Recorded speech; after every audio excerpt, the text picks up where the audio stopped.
Välkommen till dagens svenska kulturnyheter.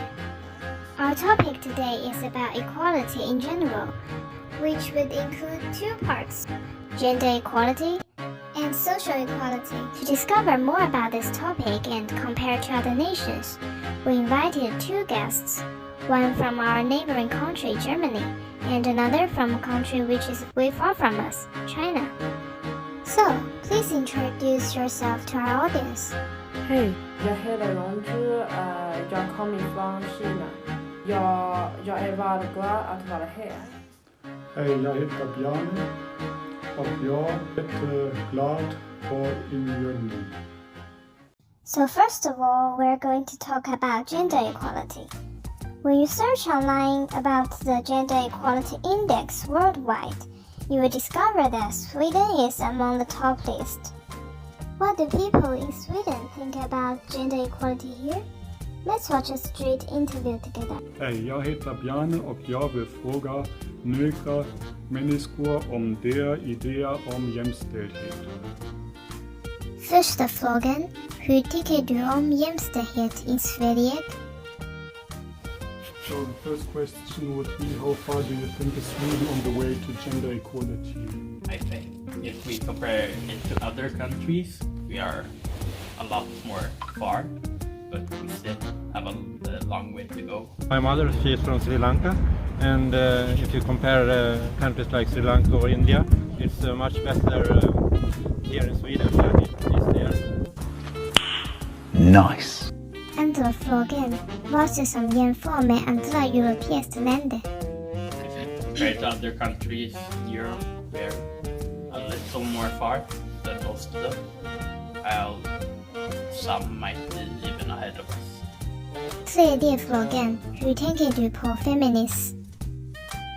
What do you think in general about feminism?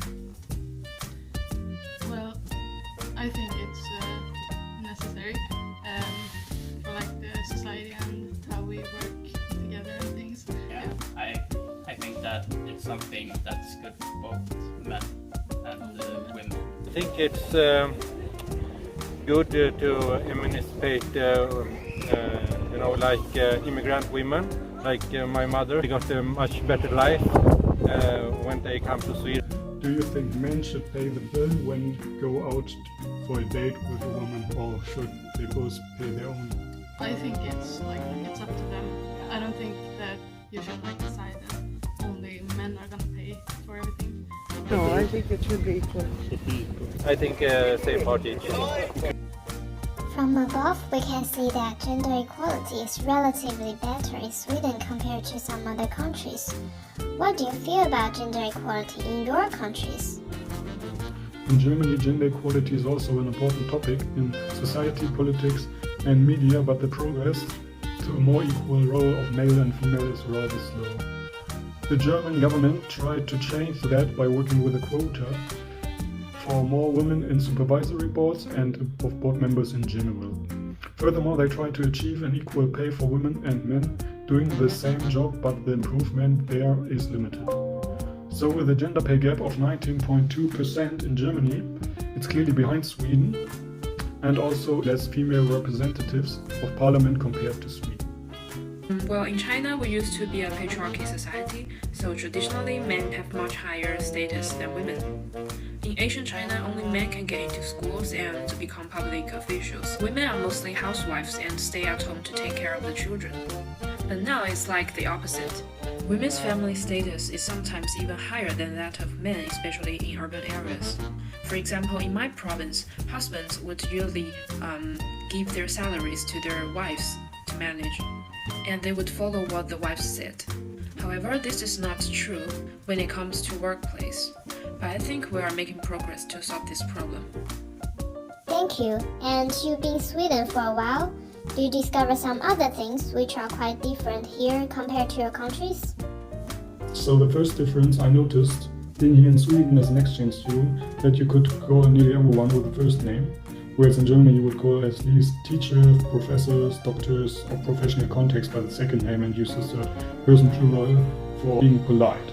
Furthermore, you would use in German language, especially if it's an important occasion or in official writing, different terms for male and female, whereas you would generally use in Sweden one term for men and women and would make no difference there in language.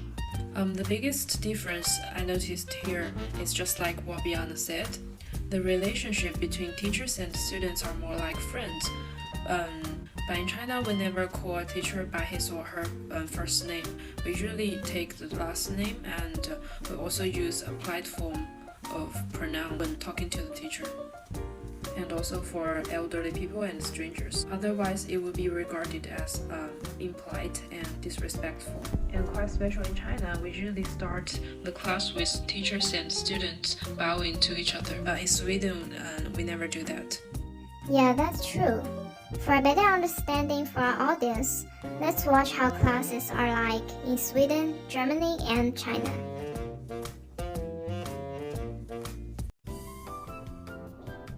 Hej, välkommen här. Hej.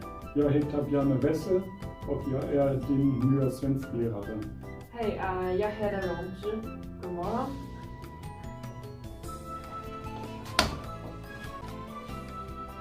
Ursäkta mig, jag har en fråga, Mr. Wessel. Du behöver inte kalla mig Mr. Wessel, bara kalla mig Bjarne. Jag förstår. 2000 years later. Okej, tack för idag. Vi ses på nästa fredag. Tack så mycket. Vi ses. Hej då. Hej då. Guten Morgen, mein Name ist Herr Wessel. Guten Morgen, Herr Wessel. Ich bin euer neuer WIPO-Lehrer und ich werde jetzt erstmal die Anwesenheit kontrollieren.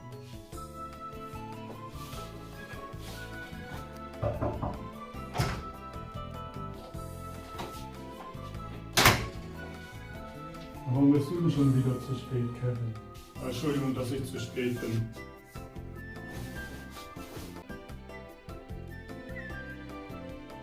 A few moments later. Okay, das ist dann für heute. Ihr wisst die Hausaufgaben und wir sehen uns dann wieder nächste Woche. 同学们早上好，我是你们的英语老师。我姓李，你们可以叫我李老师。So class begins now. Good morning, students. Good morning, Miss Lee. That's really quite different. And this is the end of today's news. Thanks for being here and thank you for watching. Tack för att du tittade.